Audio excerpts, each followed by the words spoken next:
Hey guys, hey everyone. If you're here, can you say hi? Put in the comment section that you're here. Welcome everybody. Welcome. Good morning. Good afternoon from your side. For me, good morning.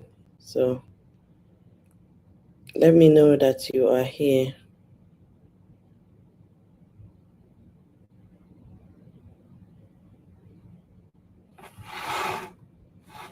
Let me know that you are here.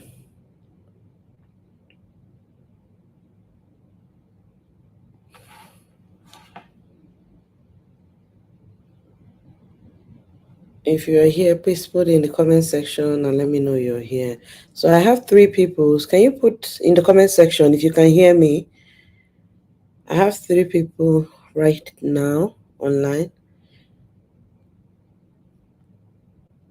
Put in the comment section, let me know you can hear me. I'm trying to still communicate in the group that we are live so that everybody can join.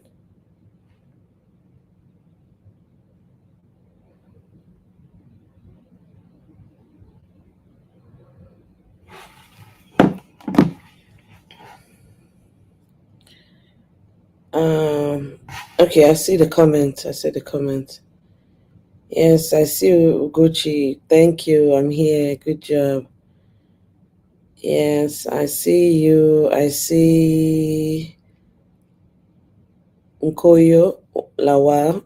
So I don't call your name wrongly. I see Suki. God reign it. Hi. Thank you so much for joining this live stream. I apologize once again. Last week I wasn't able to make it. So we have 3 of us. I hope you're ready. I have taken my time to put up a PowerPoint presentation for this particular session. So it took me time. I pray and I hope that a lot of people are able to join us. But I would not waste our time. I'll just start up. If anybody joins, they can catch up or watch the playback later so that we can get done with and everybody can move on with their day. Can you hear me very clearly? Okay, you can hear me. Thank you for letting me know that you can hear me. Okay, thank you. Yeah, so like I said, classroom management is your number one. Is it your superpower? That's the first thing that the recruiter, the J1 visa sponsor, they want to know how strong you are, your strengths in that area. Because if you don't have proper classroom management, the chances of you making it or surviving in an American classroom is very slim. It's one of the biggest things your visa sponsors want to know your strength in that area. And also now, I don't want that to make you scared and say, "Oh, you're not going to be able to make it," or "It's not um, something you can do." So be well assured that once you get on board with your sponsors, they are going to know where you are, and then they will train you as well. They'll keep training you. Even as we are here, we always have training. Every like the beginning of school year last week, there was training for teachers that needed, to sharpen themselves up, to get ready for the school year. There's always training, there's always checking. They will not abandon you. Nobody's even as well. You can also take trainings on your own. The districts you go to when you're here have trainings available that you can just sign up for. You say, "Oh, I need to build up my strength in this area." Definitely, they would sign you up for that. You would sign up and go for that training, and it's not even, you don't pay for it and you still be paid. You take a day off from work and sign up, tell them you put in the system that you're going for a training. You will get a substitute that will be paid by the district to cover your class while you go for your training, and you also be paid as well. So don't say this is, I am classroom management is my weakness, I can't make it. Don't have that mindset. That's why we're here in the first place. That's why we are here to help ourselves, learn from one another, and everything. So without wasting so much of your time, I'll start sharing my screen. I'll start up the presentation. Yeah, let me see.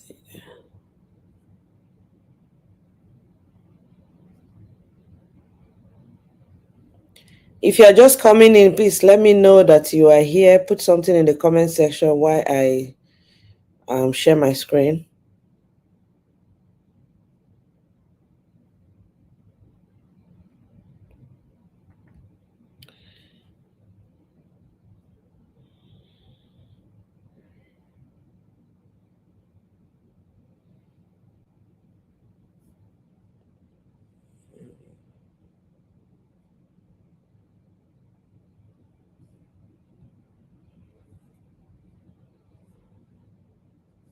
Okay. Okay. Yeah. Get the PowerPoint. Okay.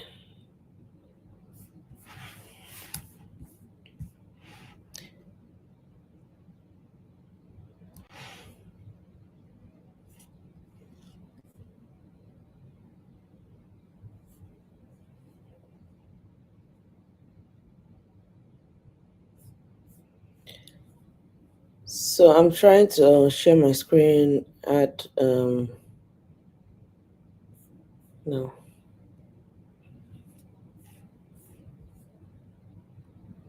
Are you able to see my screen? Put in the comment section if you can see my screen.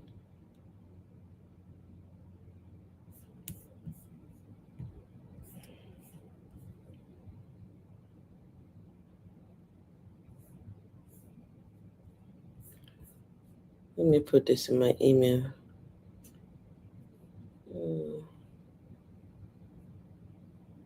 Send a copy. Just hold on. I need to send this to my email quickly so that I think that's why it's not showing.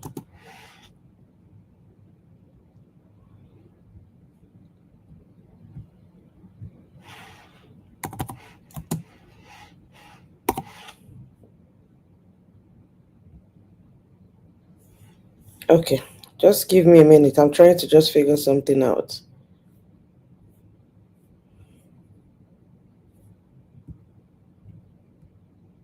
Okay, I was trying to figure something out. If you're just coming in, please um, let me know that you are here.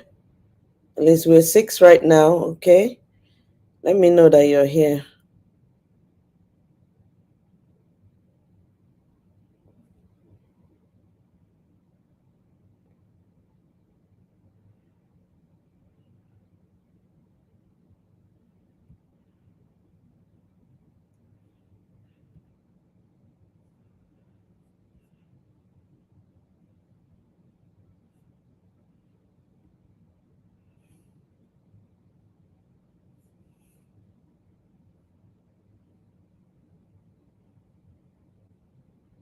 Hmm.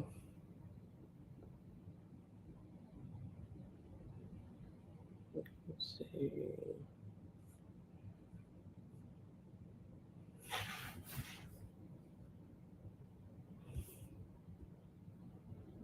I'm trying to share this one. I don't know why it's not. Site PDF.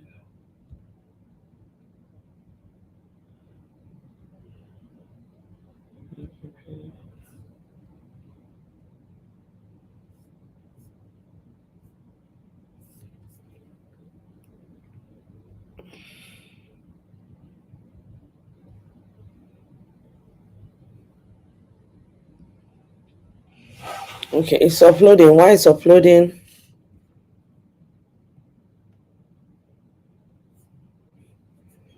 It might give us it will let us share it. It's not letting me share, but let me see if it's on my iCloud right now. We just said OneDrive, okay. Um,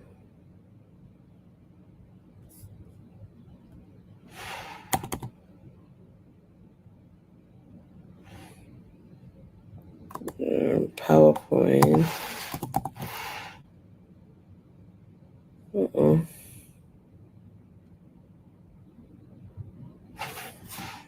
I just did this right now. Recent. Why is it not showing there? Downloads. OneDrive. I did my OneDrive. In a minute. Okay.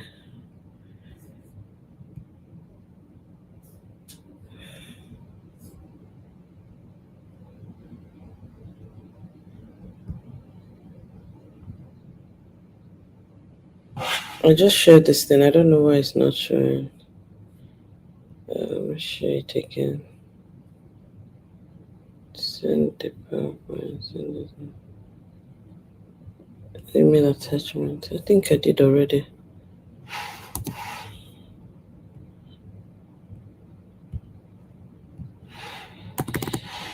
Please don't go. Just give me a minute. I just want to figure out why this sharing, because I'm trying to share it while you can see my face.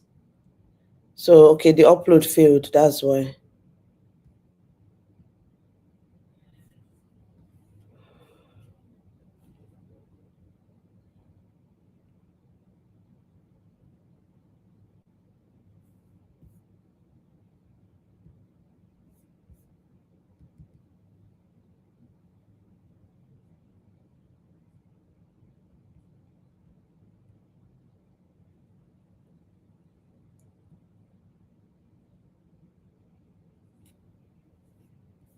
Okay, let me try again. One more.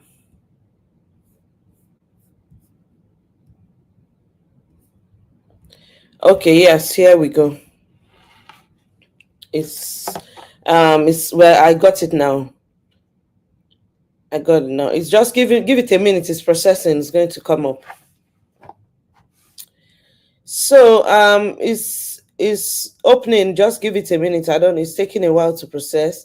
So now, what is classroom management? Let's even start from that. Put in the comment section what you know by classroom management. We're all teachers here, I believe. If you're in this platform or you're on this live session right now, I believe you're going to be you might have had an opportunity to be in a classroom, and you should know a little bit of what classroom management is. So the title of this session, like I said, is Highly Effective Classroom Management Practices. Highly effective. If you're considered a highly effective teacher, that means you are a pro. If you're considered that means you know what to do, you do the right thing. Can you all see the screen right now? Can you see the screen right now?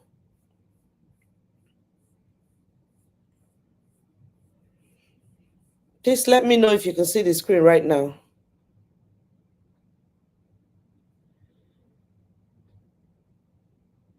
Can you see my screen? Please let me know if you can see my screen. Okay, yes.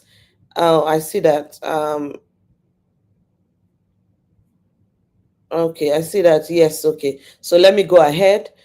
The subtitle of this is Thriving as a J1 Teacher in the American Classroom. That's why we are here. That's why all of us are on this platform. We want to get on the program.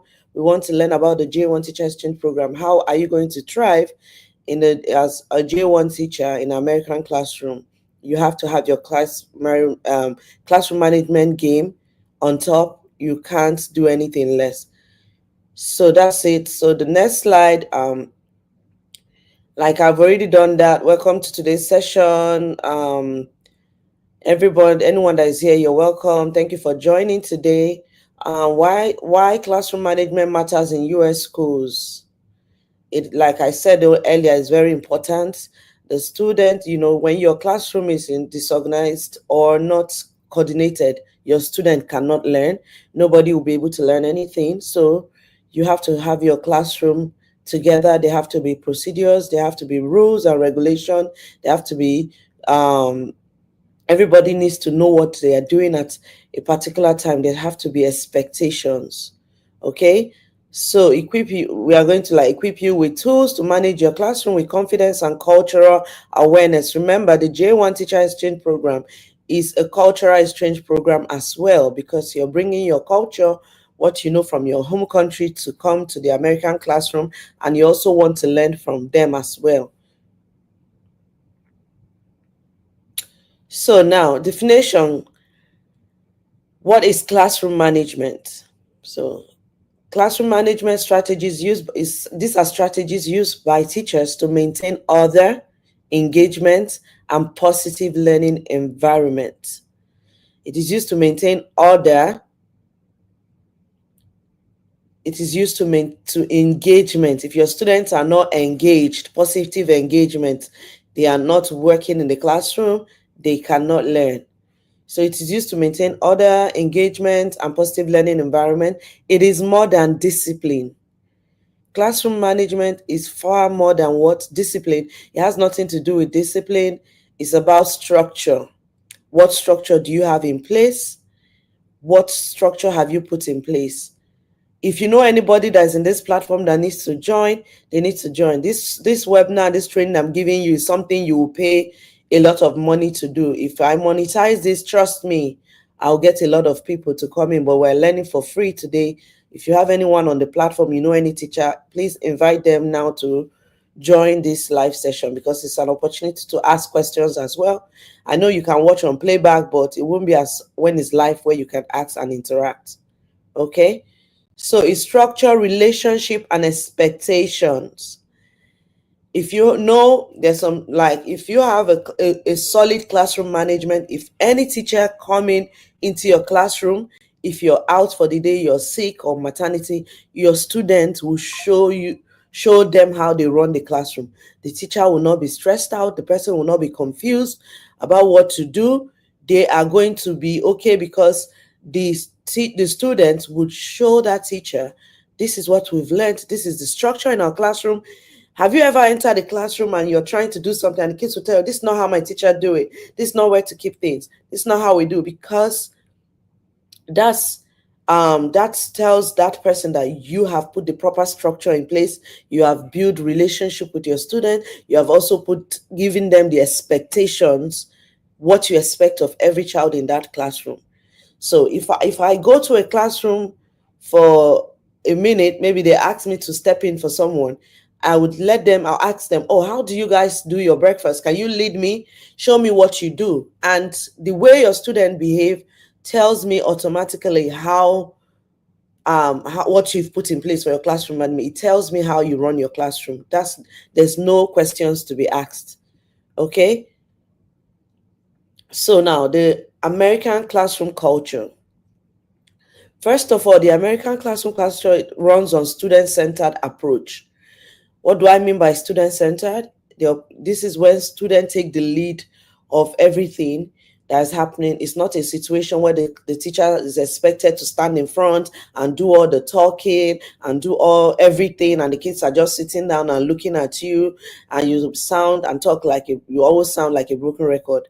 No, the American classroom is student-centered approach in a way that kids are expected to take the lead. You facilitate their learning as a teacher, but they are expected to do things on their own. You build independence, put structure where the students are able to do everything practically on their own. You show them, oh, this is what we're doing. You come in, oh, get the computers, you already labeled them, you have their numbers. If you want to do centers, go get your computers. They know their computer, they know the number, they get it, they know their login. If it's the little ones, you give them their login card, show them what to do, then they are expected to log in. You tell them, oh, we're going to blended learning, we're going to this platform, we're learning here, this is what they will do it on their own.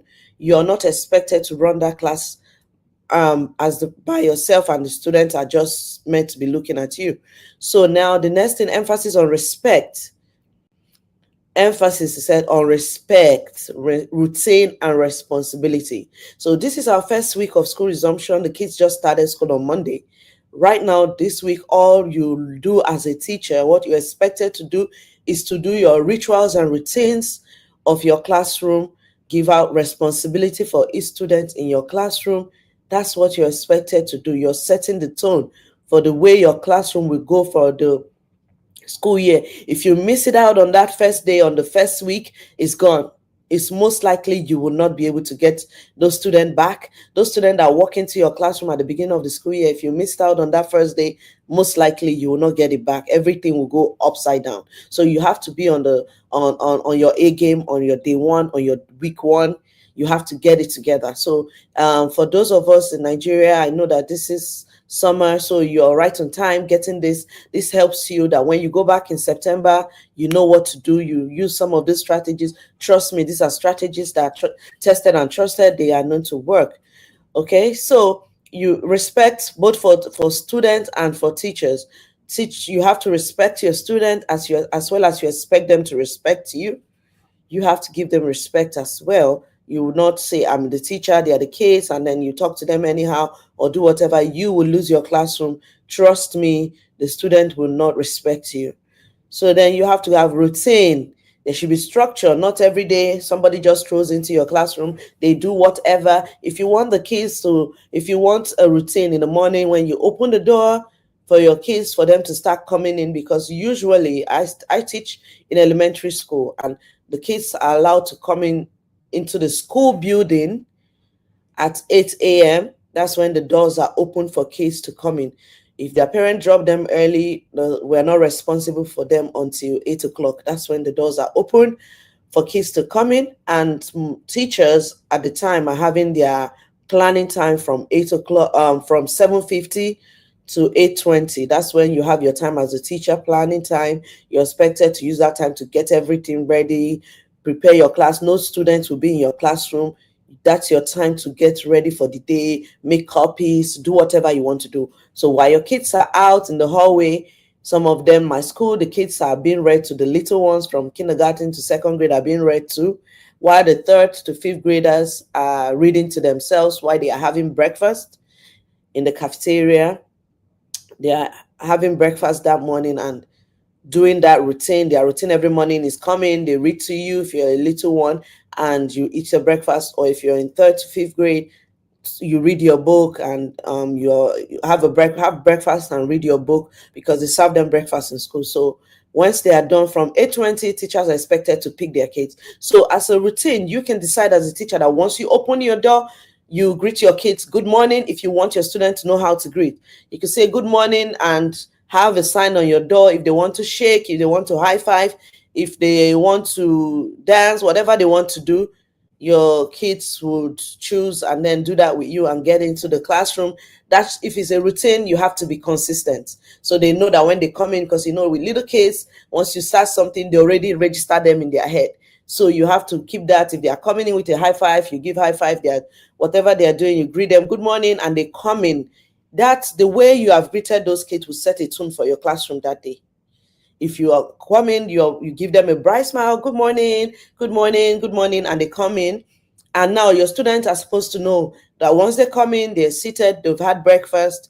Okay, now what they sit down, what are they supposed to do? You should have had the morning what they're supposed to do, the morning work for the day displayed, or something. If you want them to do, should be on their tables, so that when they come in, you just give them the instruction.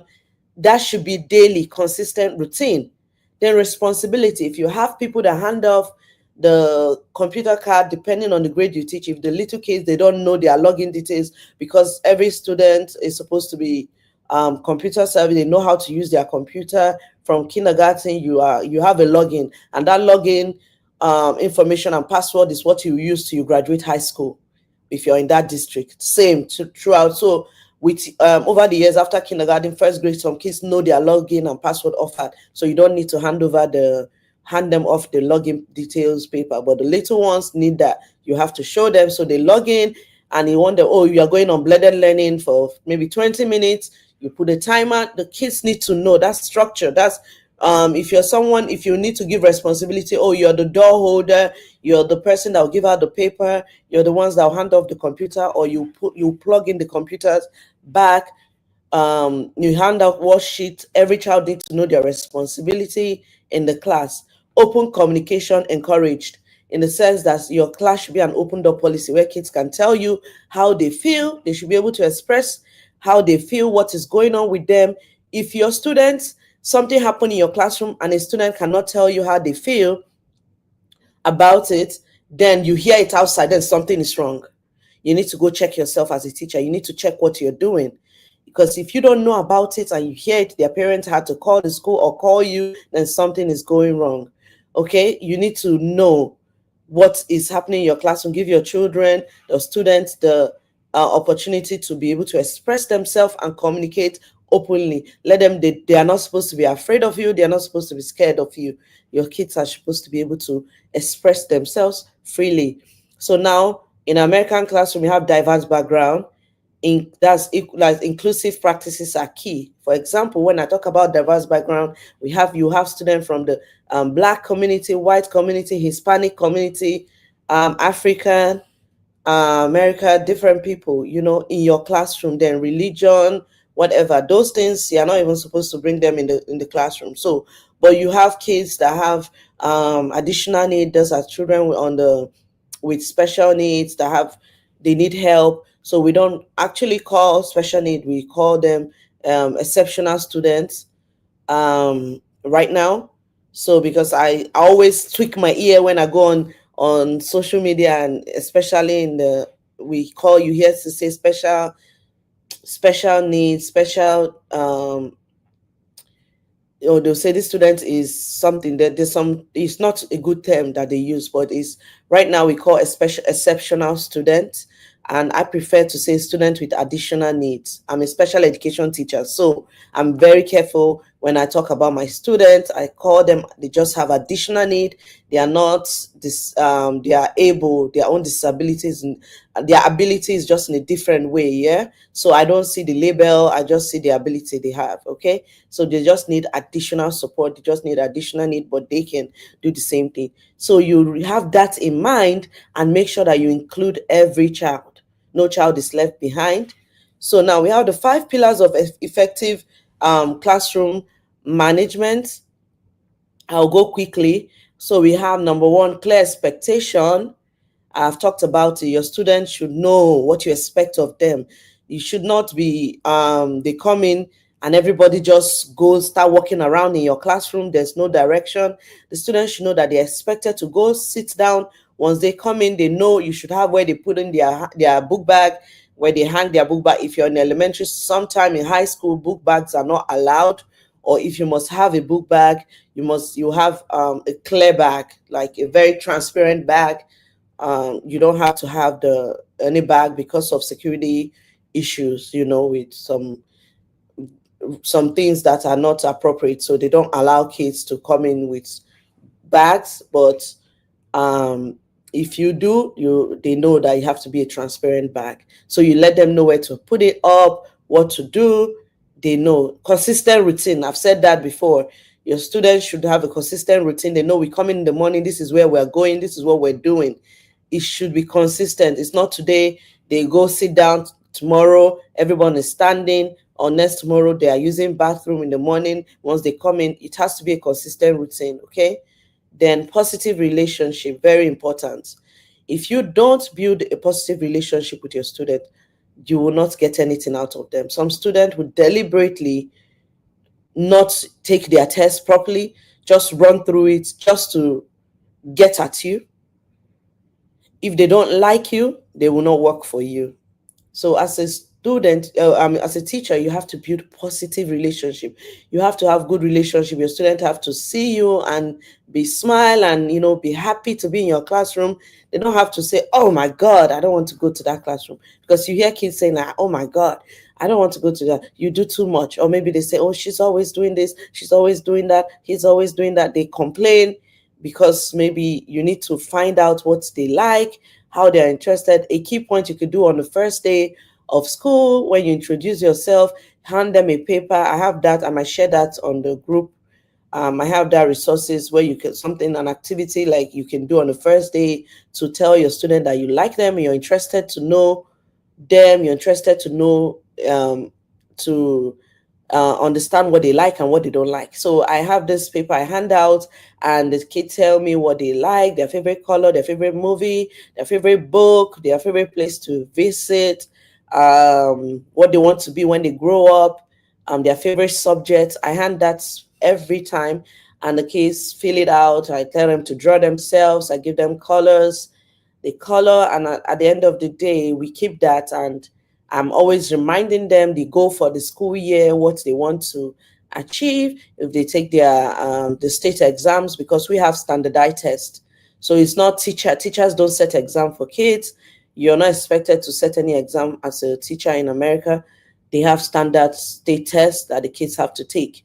It's just log in your computer, go to the system and take your test. So um, you have to, I just have to set that expectation and let them know, oh, I want to get a level 5, I want to get a level 3 in my test, I want to get a level 2. I'll remind them later when we start talking about them starting their test or doing their formative assessment first week, to know where they are. And then while we do the summative at the end, I'll remind them of the expectation we've set together. So that's number one. Then engaging instruction. Your classroom should not be in the sense that you are the only one talking. If an observer comes to your classroom and they are the only person talking all day, your kids are not they are not having talking to each other. There's no time for them to engage with one another, to work in a group. Then something is going on, because that's what that tells you, is that some kids will just zone out while you're talking all day. Some kids will not even know what is going on. But if you engage them with one another, they would definitely interact better. Fair and predictable consequences. So if you agree, one way to do that is to set your class rules and regulation with the kids. Involve them. Oh, we want to talk about the rules for our classroom. Please put in the comment section if you are hearing me, or if you're taking anything from this training, because it feels like nobody is here. So please engage in the comment section. That gives me encouragement, that to tell me that somebody's here, because I just feel like I'm rambling. Please type in the comment section anything you pick up, anything you're learning. Just type in the comment section. Let's keep it engaging. And I see that a few people have left as well. Okay, but those of you that are here, thank you for being here. Let's keep it going. I'm almost going to take it quickly so that we can get to the end. So we have consequences. They should know that if I do this, this is what is going to happen. If I do this, if I'm out of my seat without putting up my fingers, without taking any permission, they should have the fingers. Maybe you do a finger. They know that if a child put up their hand in this format, maybe you should put up together and say, this is bathroom sign. When you see a child like that, it's bathroom. This, I need to speak, maybe quiet finger. You should have all those signs where the kids know everybody know what it is. It's one thing. So you have consequences for when you don't follow direction. They should know what the consequence is. If you're going to get a call home, maybe you call their parent, because you are expected to also call home when you're having a difficult behavior. If they are going to get a phone call home, which you will put in the system as well, what happened and what you did.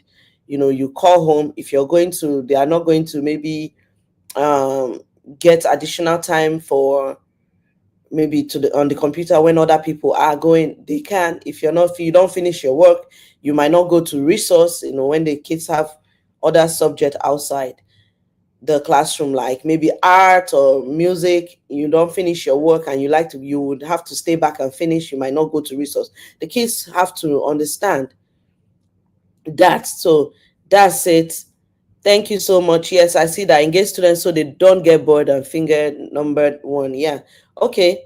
So that's it. And we go to then the pillars we talked about. That's the clear expectation, set rules with students when appropriate, post and review expectations daily. Of course, you can't stop saying, oh, I've posted the expectation and they know about it. No, you have to keep reviewing it daily. You have to keep telling them the expectation daily. Use visuals or anchor charts. That's what I just said. There should be posters and signs in your classroom about your rules and expectation, your routines. It should be reinforced with positive language. Okay, you don't have to go screaming or calling them names or saying something negative.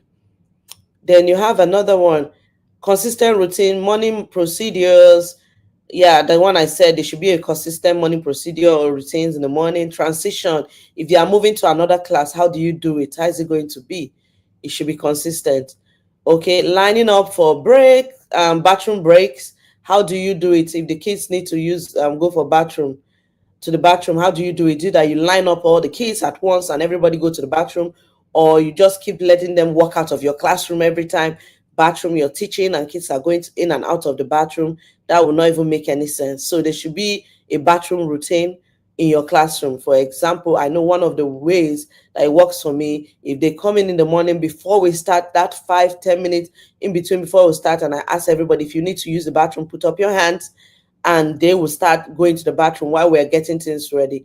After that, you can't go to the bathroom until at least that first lesson is over. And it works because I make sure that everyone had gone to the bathroom. You can't tell me it just happened, you didn't understand, except you're a student on the exceptional student education, you have a special um, requirement to use bathroom. Some kids might have medical reports and reasons why they have to go to the bathroom. That's I can allow. But if you need to go to the bathroom, we start that already in the morning. You need to speak up. Practice routines early and often from day one. Start it and often do it. I talked about the positive relationship. Greet student daily in the morning. You greet your kids. Learn about their names. That's what I said. I'll give out that resources in the group. I'll send out resources what I use for my kids just this week that we started. Learn their names, their interests, their stories. Every child has a story. Try to know where they're coming from. Some kids might be acting out because of the difficulties they are facing at home. There might be something going on. You need to know your kids to be able to get that. Build trust through respect and fairness. You have to build trust through respecting them and fairness. You give them their personal space as you expect them to give you your own personal space. As for fairness, you should not pick favorites, treat another child differently than you treat others. There should be fairness of your judgment. If anything is going on, listen to both students and not say, oh, you're always acting out, so I know you started it. That's not fair. You have to listen, okay? Use restorative practices when correcting behavior. So you have to use practices that would, bring everything back when you're correcting behavior. We don't do what they call it now. What's that? Discipline format they talk about. There's no corporal punishment. I know that even back in Nigeria, I don't think that still really exists. I worked in the schools I worked in before leaving. There's nothing like corporal punishment. All through my educational career as a teacher, I've never had to use anything like that to get my kids to behave. And I have excellent classroom management. I can say that for a fact because I have not ever had to resort to any punishment or whatever to get kids to do the right thing. I'm an advocate for positive reinforcement. And as a special education teacher, you get the most difficult kids, in quotes. You get kids with emotional behavior challenges. You have children with different things, need, and you know that we get the best behaved kids, I would say. So engaging instruction, that's pillar 4. Keep students busy with meaningful, level appropriate tasks. Don't give them something that is too hard for them. And that's where your differentiation comes in. In your class, you should be able to differentiate your students. There should be kids that, you might have students that have high ability. You might have some with the middle ability and then those with low ability. That's the reason why your kids should have a formative assessment in the beginning. You should test them, give them a formative test to know where everybody is, the level, to help you group them, help you group the way you work with them. So you can give them a level appropriate task. Some kids might be in a 3rd grade and they are functioning at the 2nd grade level. So if you give them some grade level appropriate, they will be struggling, and that can result to misbehavior as well. Use multiple learning style.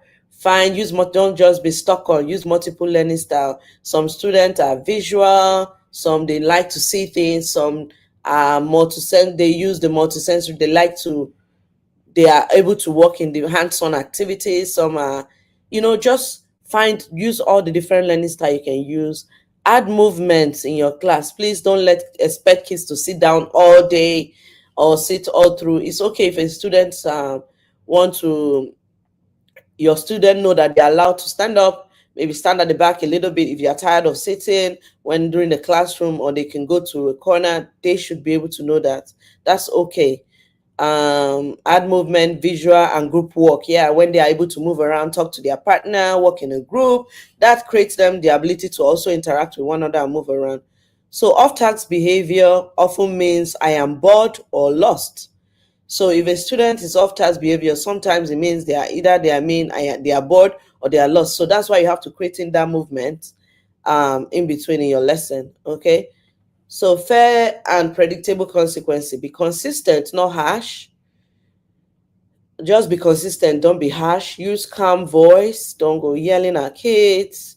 They are going to go and tell, maybe they say, why, maybe they take them to the office, why are you acting out? Well, they're like, she's always yelling, she was just screaming at me, I didn't even do anything. You hear them, I didn't even do anything, and she just went start yelling at me. She just started talking to me in a very, like, now that she was being very rude. You hear your students saying that.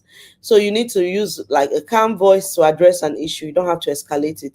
Follow through with school-wide behavior system. I know that every school have a behavior policy, a behavior system. They should have an order, maybe first warning, second warning, phone call home. After a phone call home, maybe there's a parent conference. Maybe after parent conference, there might now be detention or suspension, in-school suspension or out-of-school suspension, or some parents are required to come and work with the student in school.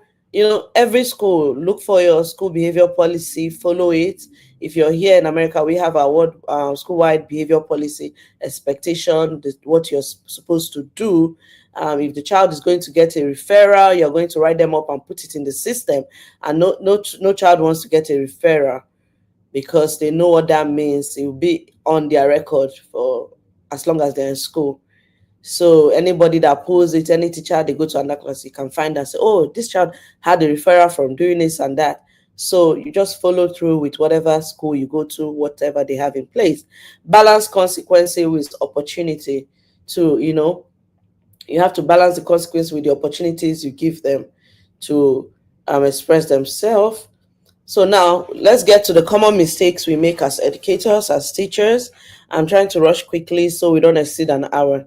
So yelling or public shaming, no, no, no. When people bring out kids in front of the class and boo them or shame them, no, it's not acceptable. Please do not do that. Do not do that.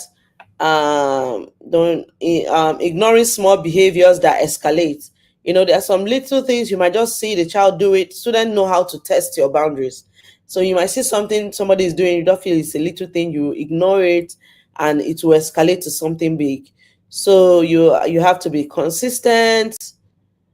Being inconsistent, yeah. If you are not consistent today, you want to just work on vibes.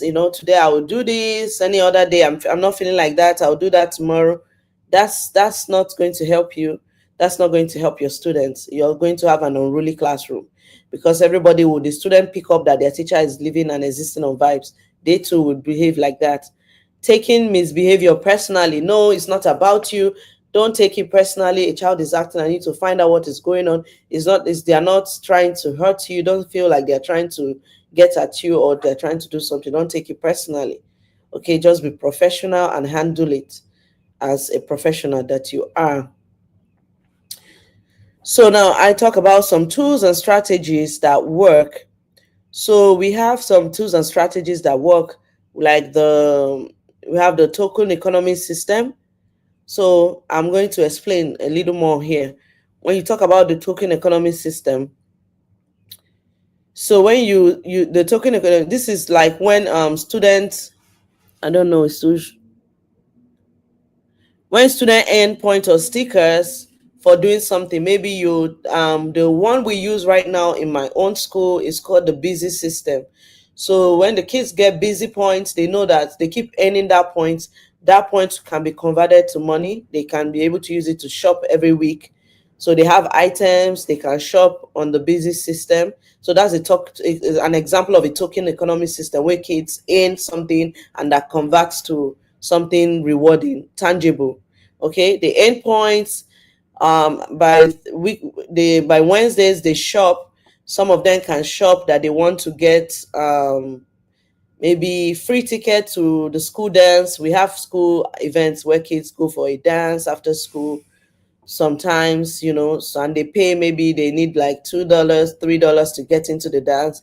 You can convert your busy points to going to the dance, having a dance ticket for free. Or some kids don't like to tuck their shirt in, you can buy that. You have a day you can dress down to school, you will not tuck your shirt in on that day. Or you can have a time where you have a special lunch table. You can use those points to now purchase something. So some people do stickers and stars, where at the end of the day the kid can convert that, to in exchange for a reward, like I just explained. So the one we use is a busy point system. So all they know that they go around, some of them buy snacks or whatever you want to use to do that, but they have to keep earning those points. Attendance, coming early to school gives them some certain number of points. Following direction give them a certain number of points. You have to use that consistently. That's one tool we use in my school to manage behavior and support classroom management as well. So you can use proximity control. Another way, tools and strategies, you can use proximity control. For example, is a non-verbal immediate behavior redirection. A student is whispering to another child. Instead of shouting across the room and say stop talking, you just walk close to that student and tap on their table. They would definitely know that you're coming for them. Or you go stand behind them and just move around. Proximity control. Or a student that is always, is very prone to distraction or will disrupt your class, then you might keep them very close to your table, very close to you. That's a proximity control, for doing that. So during group activity, you walk around, go to a group, definitely they will say, oh, the teacher is here. Everybody want to coordinate themselves. Maybe if a child is fidgeting or constantly or doing something they're not supposed to be doing at that time, you getting close to them is a proximity control that can help that student. Okay, so now cultural sensitivity tips. You're in America, you have to be sensitive to their culture, to the different cultural backgrounds, the children and their different baggages they are bringing. They are carrying things on their own, the different home situation. Kids have things going on in their life, legit have things going on in their life. Some of them might be having parents that are not going through a difficult time, divorce. Some maybe their parents are in prison, in jail, or something. You can hear sometimes, you might even see a child acting out, and I've experienced that, just acting out for no reason. And I'm like, why? Eventually, when I was shocked, by the time we found out, the grandma that used to walk him to school just passed. So, and he decided to just feel like everybody is against him, like the world is falling apart, and was just out of character. So, um, that's what you can do. So you avoid sarcasm. Please mean what you say and say what you mean. Don't say, oh, be sarcastic and say things and expect the kids. They will do exactly what you're saying. Or you say, oh, you're going to your class and say, you mean the child you want them to line up, and you say, everybody, they're asking, should we line up? And you say, no, don't worry, sit down. Please don't do that. No, don't use avoid sarcasm with, because a student will go, and when the issue come up, they will legit stand and say, she told us not to line up. We asked the teacher, should we line up, and you said she told us not to line up. You were trying to be sarcastic, but the kids, and you're not supposed to use that. That's very unprofessional. Avoid sarcasm. Celebrate diverse culture in your room. One of the things we're expected to do as J1 teachers, when you come here every year, you're supposed to share your culture with your students by connecting them with a classroom back in your country.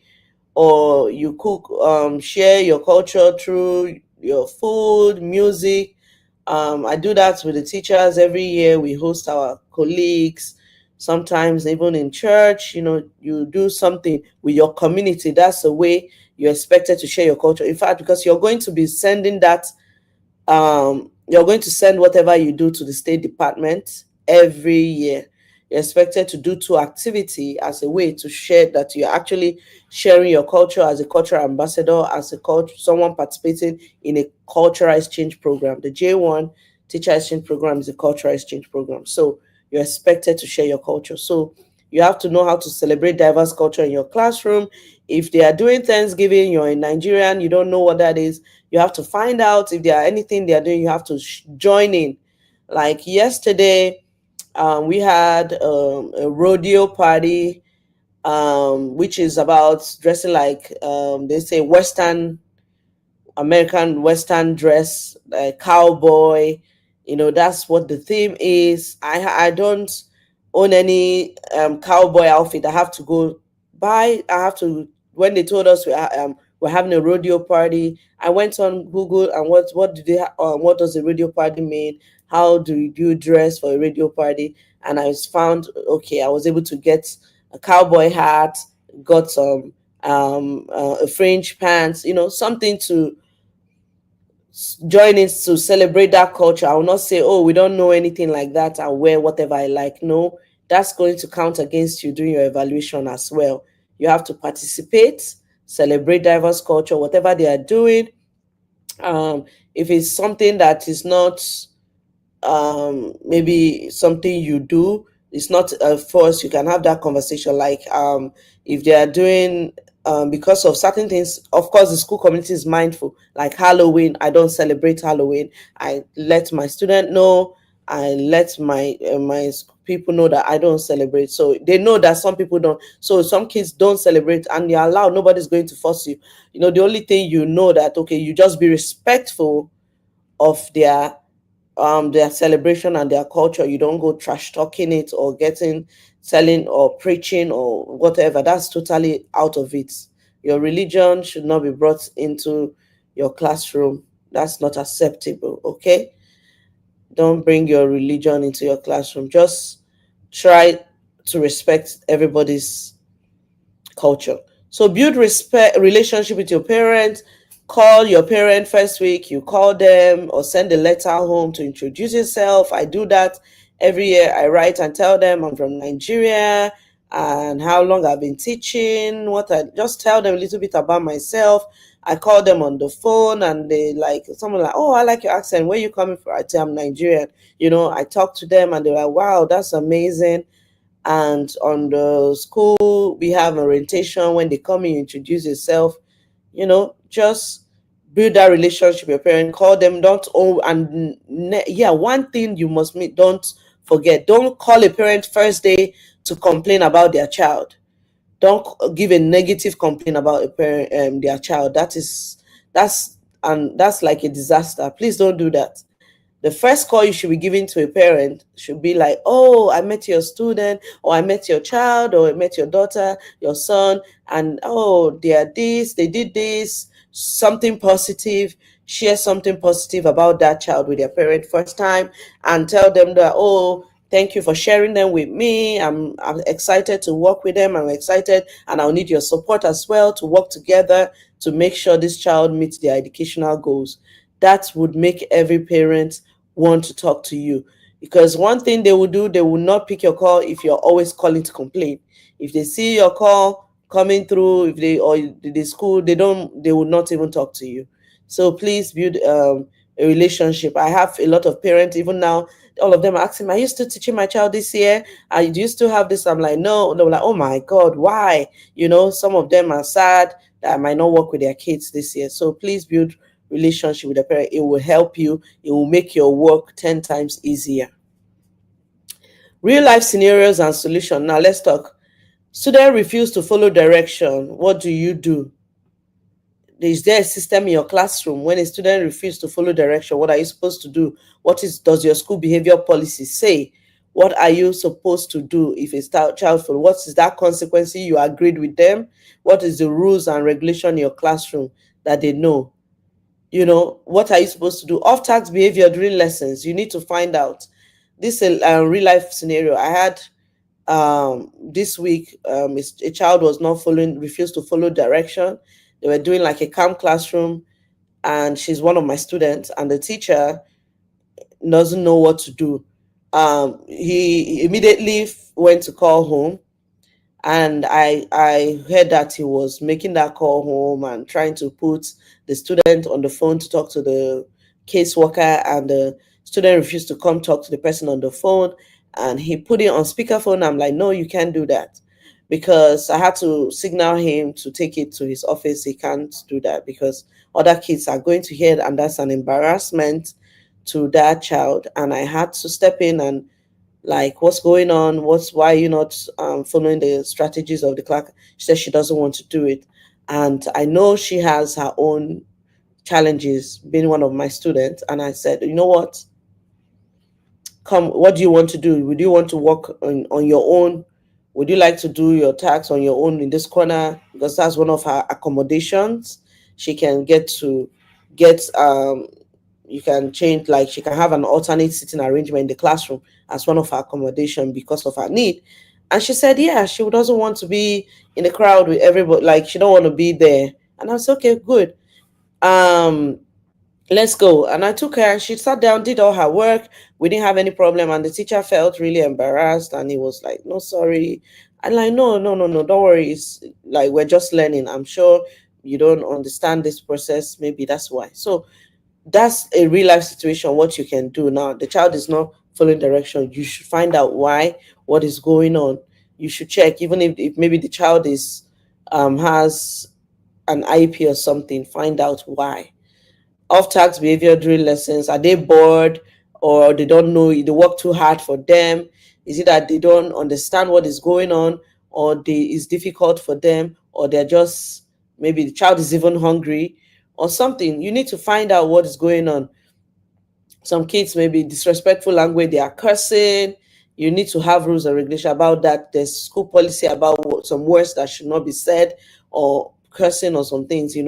When someone is not keeping their hands to themselves, what are you supposed to do? These are real life scenarios. So now, J1 teacher reflection. What's different from your home country? I know that, like, I know I was once taught in Nigeria as well. Yeah, I see that somebody said corporal punishment has been abolished in Nigeria. Of course, as it should be. It doesn't solve any problem. It just makes things worse. I solely agree with that. It doesn't get any positive outcome for you or the child in the long run. So, like, now, what's different from your home country? So put in the comment section what is different. What everything I've said right now, what is different in your home country? What's different in Nigeria? If you're from another country, what is different in your home country? So what skills will you take with you? Can you put that in the comment section? What skills will you take with you? What skills will you be taking with you? And the last one is, what area do you want to grow? So these are 3 areas. What is different from your home country? What skills will you take with you? And what will you do to grow? Please put in the comment section. Let's engage.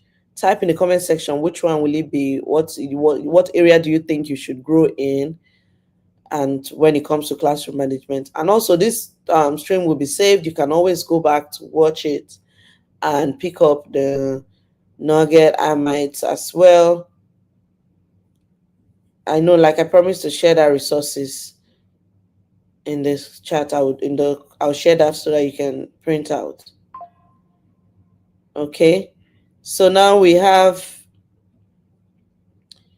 are you typing it? I'm not seeing anybody typing. What is different? What do you think? I know I'm glad that we've talked about corporal punishment being abolished. Someone said use restorative, not damaging discipline. Yeah, of course. Don't shame anybody. Don't yell at kids. Have a system that works. If you have that system, it's very easy for you. I do positive reinforcement, token economy, kids ain't things. You can't come and sit down on your bottom and do nothing in my class, or don't follow my direction, and you think you get anything from me. They know that. And I am very consistent. In fact, you can walk. I'd had a student work for that wanted this football toy, the American football, the toy one.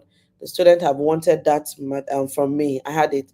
He had to work from the beginning of the school year towards the end before he got that particular thing. I don't just give it to you. You have to earn it. Okay, so we was my instruction was consistent and the same, and he had to do follow the direction I'm giving him to get it. So what are you doing? Is anyone here? I can't see anybody typing.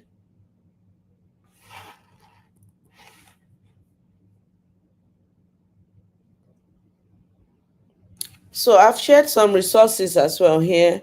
If you can see my screen, you can quickly write that. I will still drop that in the in our group chat. If you're following me and you've not joined the WhatsApp group, please, the link is, I'll include it in this in description of this video. You need to join the group that is open where you can talk at any time, because the bigger group, that's if you're in the waiting room, I can't open that group because some people are very unruly. They send things that are not supposed to be sent in the group, and that's why it's locked. So the other group where people that filled out the Google document form, that if you're in that group is open and you can always interact and say, ask any question at any time. So if you're here, you're not in that group, please send me, send me a message, so I'll add you to that particular group. So where it's open, you can always interact with me anytime. Okay. So now we have, I know some of you know the class dojo system or the positive behavior instruction support system, PBIS. So these are different ways. That's where the token economy comes from, where you do all that. Children getting points or stickers to get a reward at the end of the day. So then another of your resources is also, of course, the Joyful Teachers Community Support, which is open 247. Send the message, you are aware of our time difference. So right now, this is August, we are still 5 hours. I'm 5 hours behind Nigeria. But by November, we will move to 6 hours. So you consider your time difference, put your message. I will definitely respond to you when I get to it. Okay? So that being said, let's talk. What question do you have? What has worked for you in the past? We are all teachers here. Can we please engage? What has worked for you, Pat? Let's grow together. Nobody's saying anything. Is everybody still here? Be professional. Good job. Of course, be professional. Don't look down on the teaching profession, please.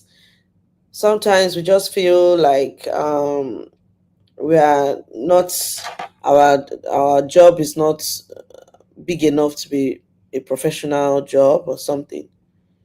Please, let's have the conversation. Say we are following. Okay, good job.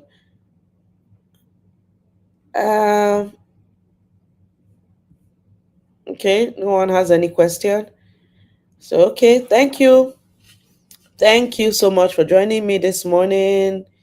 You're one step closer to becoming a confident global educator. Please go play back this video, listen, jot down. I hope you jotted down things. Take all these things I'm telling you.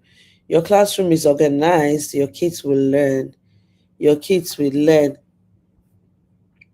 Okay, I see someone say that something that has worked for her is having interest. Of course, you have to be passionate. You have to truly like your children, be interested in them. Yeah, that's very true. It's having interest in the kids. Good job, Ugochi.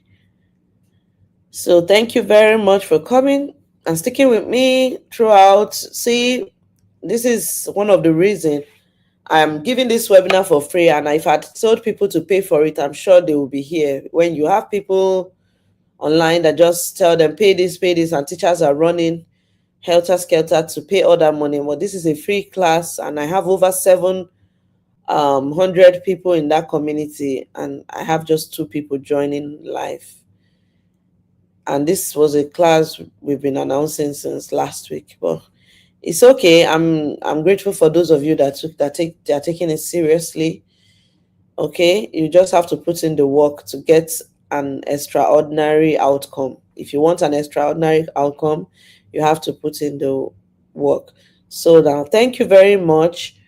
Please give this video a thumbs up if you've not done that. Please just click out and like the video now. If you're online, at least I should have up to 5, 7, or 8 likes on this video, because that's what the number we have. Everyone that's joined, please like this video, and also put a comment on the video.